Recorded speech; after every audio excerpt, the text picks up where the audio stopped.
Ndugu mwenyekiti, tulipata maelekezo kutoka kwa katibu mkuu ambaye ndiye msimamizi wa waratibu wote kwenye kanda 11 kwamba tuzingatie nafasi ya wazee tunapofanya shughuli za kutafuta kura. Na napenda kukuhakikishia ndugu mwenyekiti, maelekezo hayo tunayatekeleza, na hata mzee Mwandri amesema hapa, pamoja na kwenda kuvamia harusi, lakini amekutana pia na kundi hilo. Na kwa niaba ya wazee wa mkoa wa Kagera, naomba kutambua mchango wao, na niwataje wachache walioko hapa. Nimewaona mzee Pius Ngeze ambaye amekuwa mwenyekiti wetu hapa wa chama kwa muda mrefu, na mzee Masabara. Na wataja hawa kwa sababu ulipotembelea hapa ulikutana nao na wakasoma risala, na bahati nzuri mimi nilikuwepo.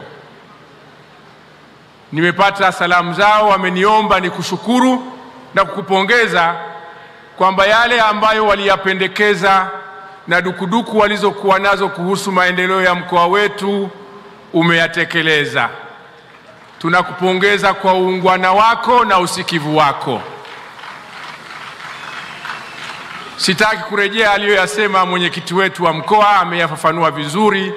Mimi msisitizo wangu ni huo kwamba mkoa wetu umeuimarisha na tumeanza safari ya mageuzi makubwa sana ya kiuchumi chini ya uongozi wako na maoni yako. Hongera sana mgombea wetu. Sasa kabla sijaendelea, na muda ni mfupi, ni mjibu mjumbe wa halmashauri kuu na waziri wa kilimo ndugu Bashe, ambaye pia amesifiwa na ndugu Mwandri kwamba kanishughulikia. Majibu ni mepesi tu. Tarehe 29 tutapimwa kwa kura kwenye boksi.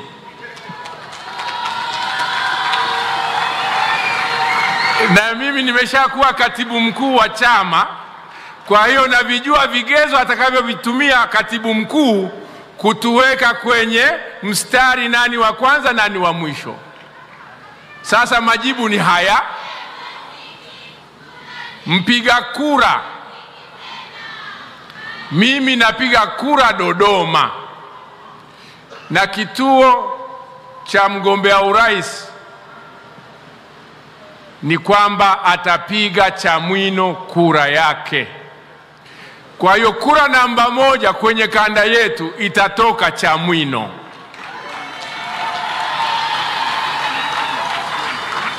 Na hajabadilisha taarifa zake. Kwa mujibu wa sheria anaweza akabadilisha akaenda Kizimkazi.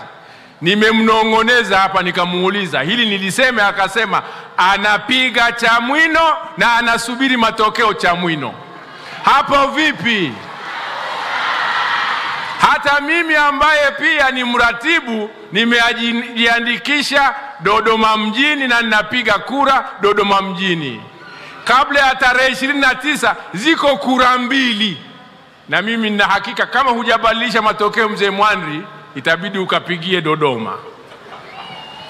Kwa hiyo hakuna sababu ya kujiuliza kanda gani itaongoza.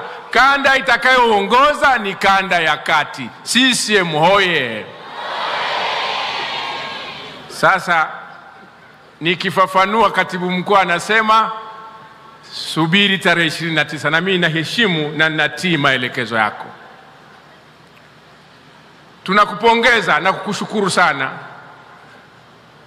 kwa kukubali ombi letu kwamba utakuwa mgeni siku ikifika kushiriki katika tamasha la Buhaya.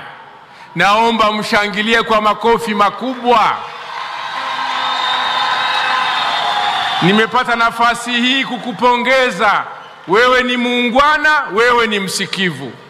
Na nimepata taarifa kwenye simu kutoka London, kutoka Washington, kutoka New York. Na orodha ni ndefu, naambiwa yale ya Nshomile. Lazima Mkwara kwanza mshangilie mama amekubali kushiriki kwenye tamasha la Buhaya. Shangilieni, makofi makubwa. Tunakushukuru sana na kupongeza, na karibu sana. Tunaenda kujipanga vizuri. Wangapi mko tayari kujipanga kushiriki kwenye tamasha hilo?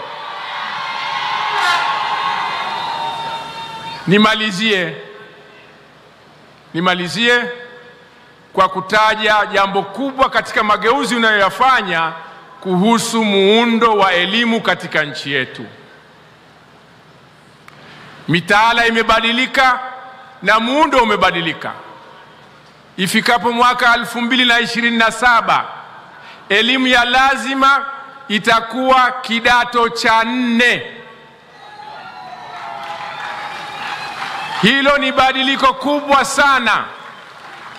Shule ya msingi miaka 6, sekondari miaka 10. Mabadiliko haya ni ya mara ya kwanza tangu mwaka 1967. Kwa hiyo nawapongezeni sana viongozi wetu, mwenyekiti wetu, kwa mabadiliko makubwa ya kisera. Kuanzia mwaka 2027, elimu ya lazima katika nchi hii itakuwa miaka 10, miaka 6 shule ya msingi, miaka 4 sekondari. Hiyo ndiyo namna ya kutekeleza falsafa ya elimu ya kujitegemea.